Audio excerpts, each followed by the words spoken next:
waxaa si habsami leh u socda dhismaha wadada xiriirisa magaalada Muqdisho ee caasimadda dalka Soomaaliya iyo degmada Balcad ee gobolka Shabeellaha Dhexe oo masaafo ahaan isku jira 30 kiiloomitir iyadoo qorshaha uu yahay dhismaha wadada in la gaarsiiyo magaalada Jowhar oo ah caasimadda Hirshabeelle. dhismaha qarashka ku baxay waxaa bixinaya dowladda Qatar waxaana wadada la saarayaa laami. dhismaha wadada oo ka soo bilowday magaalada Muqdisho ayaa hadda maraya deegaanka Darmoley oo qiyaastii Muqdisho u jira 3 kiiloomitir. sidoo kale diyaarinta ama dayactirka wadada waxaa la gaarsiiyay magaalada Balcad taasi oo meesha ka saartay burburka wadada oo gaadiidka ay ku dhib qabeen. inta u dhaxaysa magaalooyinka Muqdisho iyo Balcad gaadiidka waxay ku qaadan jirtay ku dhawaad 2 saacadood laakiin hadda wax ka yar 20 daqiiqo ay ku socdaalaan wadada gaadiidka. magaalada Balcad bulshada ku nool badankoodu waa dad beeraley ah waxaana dhismaha wadada ay u sahli doontaa dalagyadooda si sahlan inay suuqgeyn ugu helaan magaalada Muqdisho ee caasimadda dalka Soomaaliya. qaar ka mid ah dadka si maalinlaha u isticmaala wadada ayaa TV-ga Universal u sheegay in dhismaha wadada ay baahi badan ka dabooshay. ما شاء الله الحمد لله سيرو هذا wax badan ay ku dhigay ma sha Allah marka ay shay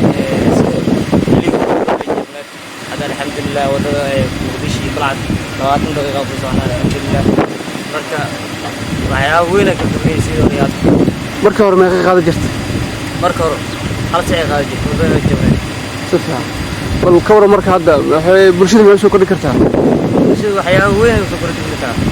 xagga birta waxa ka taranba qabarkaaga wax ka birta wala soo gada muqta adiga nafsada lahayn bulshada ku naafsanay hadda socodkana u fududahay birtana waa u fududahay unukana wax weyn inoo qabata ilaa hadda xamar hadda tagno oo ka soo noqono Balcad mar labaad ma noqon laakiin hadda xamar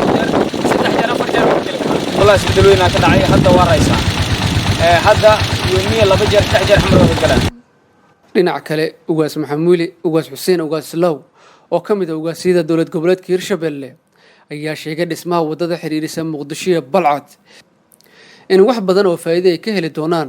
bulshada ku dhaqan degmada Balcad ee gobolka Shabeellaha Dhexe.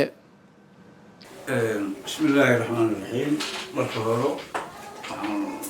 mahadcelinayaa Allah subhanahu wa ta'ala halkaan ugu kulmiyay teeda kale waxaan umahadcelinayaa TV-ga Universal oo soo booqday maanta degmada Balcad waxaan kormeer iyo booqasho ku tagnay wadada u dhaxaysa Muqdisho iyo Balcad oo ku siman maanta shirka dharka suufka iyo degmada Balcad markii aan u soo daadegno dhibkii intaas aan ku qabnay waxay ahayd degmada waa beeraley iyo xoolaaley degmada qudaartii ka baxdo ama dalagii loogu soo go'o waxay ahaan jirtay mid aad loogu dhibaatoodo oo muddo 2 saac oo kaamil loo socdo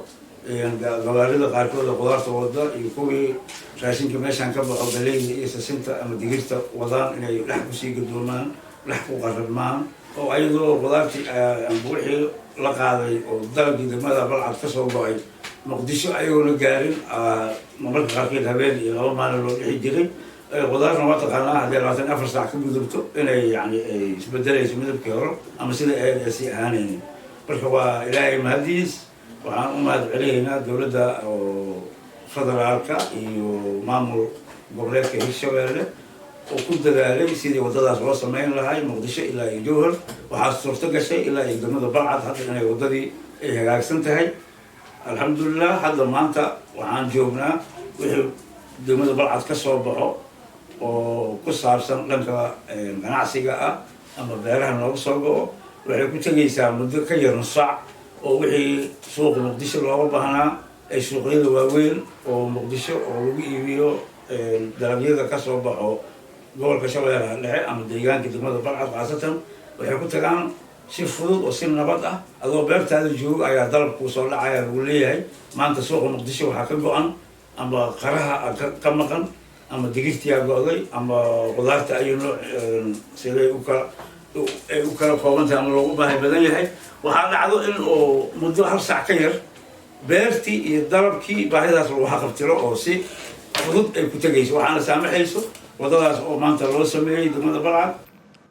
haddii la dhammaystiro dhismaha wadada xiriirisa magaalooyinka Muqdisho iyo Balcad waxaa sidoo kale la qorsheynayaa in dhawaan la bilaabi doono dhismaha wadada xiriirisa magaalooyinka Balcad iyo Jowhar ee gobolka Shabeellaha Dhexe. ibraahim cali nuur tv-ga universal balcad.